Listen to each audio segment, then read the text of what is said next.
ഇന്നൊരു അവധി ദിവസമാണ്. അപ്പം അമ്പലത്തിൽ പോകാനുള്ള പ്ലാൻ ഇട്ടിരിക്കുകയാണ്.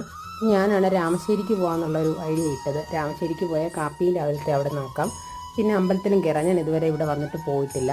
ഇഡ്ഡലി ഒരു തവണ ഏട്ടൻ അവിടുന്ന് പാഴ്സൽ വാങ്ങിയിട്ട് വന്ന് ഞാൻ കഴിച്ചിട്ടുണ്ട്. അപ്പോൾ ഇഷ്ടപ്പെട്ടില്ല തീരെ, ഭയങ്കര കട്ടിയുള്ള ഇഡ്ഡലിയായിരുന്നു. ഇത്തവണ എന്തായാലും വന്ന് കഴിച്ച് നോക്കാമെന്ന് വിചാരിച്ചു. പക്ഷേ നല്ല ഇഡ്ഡലിയായിരുന്നു, നല്ല സോഫ്റ്റും ആയിരുന്നു. നല്ല എനിക്ക് ഭയങ്കരമായിട്ട് ഇഷ്ടപ്പെട്ടു ഇത്തവണ വന്നപ്പോൾ. ഇവിടെ ഒരുപാട് സെലിബ്രിറ്റീസൊക്കെ വന്നിരിക്കുന്നതിൻ്റെ ഫോട്ടോ ഒക്കെ ഇരിപ്പുണ്ട്. പിന്നെ ചട്നിപ്പൊടിയും, നമ്മുടെ ഇവിടെ ഒന്നും ചട്നിപ്പൊടിയൊന്നും ഇല്ലാത്തതുകൊണ്ട് ഇവിടെ വന്നിട്ടാണ് ഞാൻ ഈ സാധനമൊക്കെ കാണുന്നത് തന്നെ.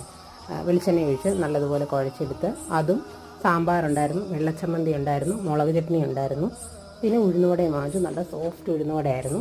അതെല്ലാം കഴിച്ച് ഓരോ ചായയും കുടിച്ചിട്ടാണ് ഞങ്ങൾ അവിടെ നിന്ന് ഇറങ്ങിയത്. തിരിച്ചു വരുന്ന വഴി ഞങ്ങൾ കുമ്മാട്ടിക്കൊക്കെ ഞങ്ങളെ വീട്ടിലേക്ക് വിളിക്കുന്ന ഒരു ചേട്ടനെ കണ്ടു, ഏട്ടന് പരിചയമുള്ള. അപ്പം നമ്മളെ വീട്ടിലേക്ക് വിളിക്കുന്നതാണ് ഈ കാണുന്നത്. ഓരോ മനുഷ്യരുടെ സ്നേഹം.